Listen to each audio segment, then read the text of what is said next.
নমস্কার, আপনারা দেখছেন কলকাতা টিভি ডিজিটাল আর আমি আপনাদের সঙ্গে নিমাই পান্ডা। ন্যাটোতে কি ভাঙন স্পষ্ট, ফাটল স্পষ্ট।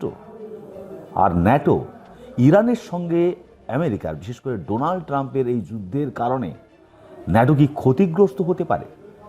তার কারণ যে হরমুজ প্রণালীকে নিয়ে যখন ন্যাটোকে আহ্বান জানাচ্ছেন বারবার করে ডোনাল্ড ট্রাম্প যে তারাও সামিল হোক ইরানের বিরুদ্ধে যুদ্ধে, তখন দেখা যাচ্ছে যে ন্যাটোর অনেক সদস্য দেশ তারা অংশগ্রহণ তো দূরের কথা, এমনকি আমেরিকাকে তাদের যে আকাশ সীমা সেটা ব্যবহারও করতে দিচ্ছে না।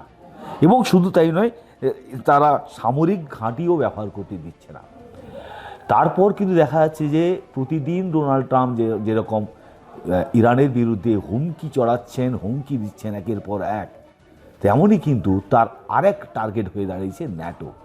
তিনি ন্যাটোকে কখনো কাপুরুষ, কখনো বা কাগুজে বাঘ বলে তিনি তার বিরুদ্ধে সমালোচনা করছেন। এবং শুধু তাই নয়, তিনি এটাও বলছেন যে আমেরিকাকে তিনি ন্যাটো থেকে বাইরে বের করে নিয়ে যাবেন। অর্থাৎ এই ন্যাটো, নর্থ আটলান্টিক যে ট্রিটি অর্গানাইজেশন, সেটা তৈরি হয়েছিল 1949 সালে এবং এটা তৈরি হয় ঠিক দ্বিতীয় বিশ্বযুদ্ধের পরে। এতে যে 32টি দেশ এর সদস্য রয়েছে, তার মধ্যে 30টি দেশ ইউরোপের, 2টি আমেরিকার। এবং এই যে ন্যাটো, এতে যেভাবে এই ইরান যুদ্ধকে কেন্দ্র করে একেবারেই আমেরিকার অবস্থানকে সাপোর্ট করছে না অন্যান্য ইউরোপিয়ান দেশগুলি, তার ফলে কিন্তু ডোনাল্ড ট্রাম্পের সমালোচনার সম্মুখীন হওয়া শুধু নয়, ন্যাটোতে একটা ভাগ, মানে একেবারে ন্যাটো দেশগুলোর মধ্যে বিভাজন সেটা স্পষ্ট হয়ে দাঁড়িয়েছে।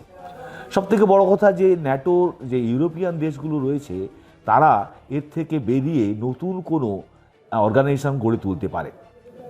এবং ইরান যুদ্ধ নিয়ে ইতিমধ্যেই কার্যত পিছু হটছেন ডোনাল্ড ট্রাম্প, তাকে পিছু হটতে হচ্ছে, ইরান মাথা নোয়াচ্ছে না। তার সঙ্গে এই ন্যাটো তার কাছে আরেক মাথা বাঁধা হয়ে দাঁড়িয়েছে।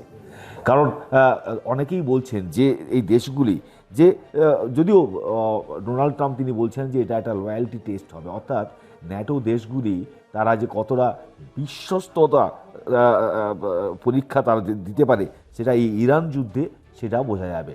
কিন্তু বিশ্বস্ততা দেখায়নি, অর্থাৎ ডোনাল্ড ট্রাম্পের যে ধরনের বিশ্বস্ততা দরকার, লয়্যালটি দরকার ছিল দেশগুলি, তা কিন্তু তারা দেখায়নি। কারণ তারা এই পশ্চিমা সামরিক জোট হিসেবে তারা কিন্তু মনে করছে যে যুদ্ধ শুরু হয়েছে মিত্রদের সঙ্গে পরামর্শ না নিয়ে। অর্থাৎ আমেরিকা ইরানে যে হামলা চালিয়েছে, যুদ্ধ শুরু করেছে, সেটা এই ন্যাটোর দেশগুলির সঙ্গে আলোচনা না করে। তার ফলে এই ইরানের সঙ্গে যুদ্ধ আমেরিকার, এটা ন্যাটোর নয়।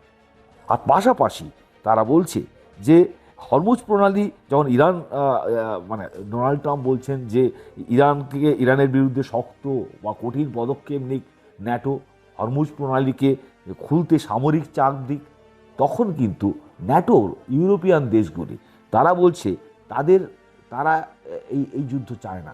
তারা চায় যে যুদ্ধ বা উত্তেজনা কমানো এবং শুধু নিরাপত্তা রক্ষা করা। যদি ন্যাটো দেশগুলি আক্রান্ত হয়, সেক্ষেত্রে তারা নিরাপত্তা রক্ষা করবে।